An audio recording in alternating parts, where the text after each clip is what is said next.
Well, isang pagpalang araw sa ating lahat.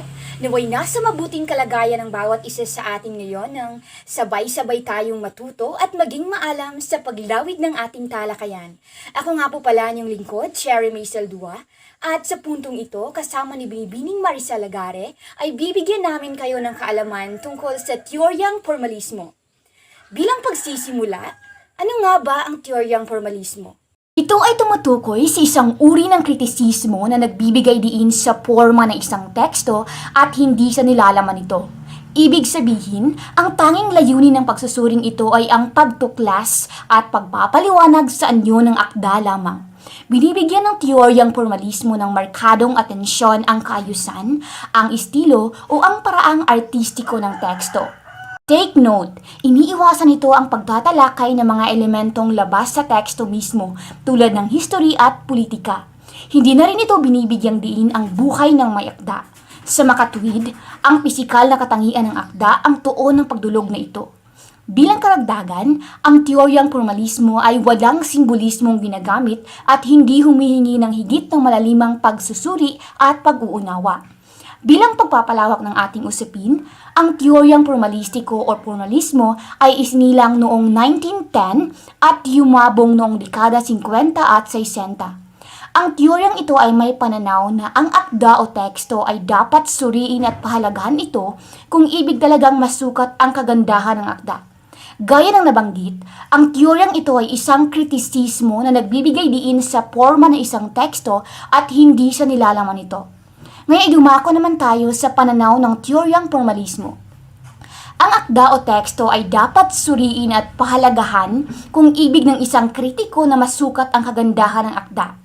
Sa pananaw na ito ay hindi lamang mahalaga ang pagbabalangkas, kundi ang pagsusuri na ring ginamit.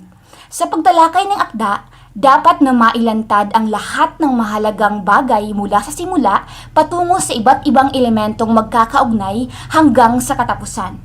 Dapat makita kung may irony o paradox, o may kalabuan o may iba pang elementong makikita sa akda. Kung makikita ang mga elementong ito, masasabing mahusay ang akda. Binibigyang atensyon din ng teoryang formalismo ang mga salita, ang bokabularyo at ang kaibahan ng mga salitang pampanitikan sa pang-araw-araw na pananalita. At sa pagpapatuloy ng ating talakayan ay pakinggan naman natin si Binibining Marisa Lagare. Maraming salamat, Cherry May. Muli ako si Maricel Lagari at ang tatalakayin ko ay ang tunguhin ng pananaw ng formalismo.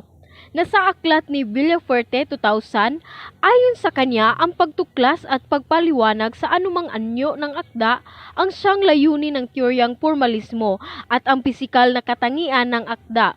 Ang pinakabuod ng pagdulog na ang minamahalaga ay ang una, nilalaman, pangalawa, kaanyuan o kayarian. Pangatlo, paraan ng pagkakasulat. At ang kasunod ay ang layunin. Una, pagtuklas at pagpapaliwanag sa anumang anyo ng akda. Pangalawa, iparating sa mambabasa ang nais niyang ipaabot gamit ang kanyang tuwirang panitikan.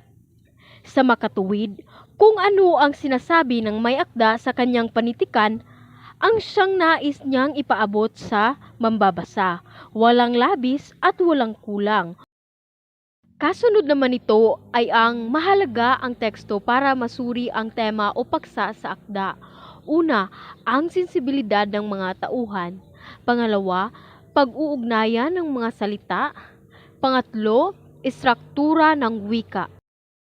Ikaapat, metapora. Kalima, imahin. Kaanim, ginagamit din ito ng tinatawag na organic unity o ng may kabuuang kaisahan.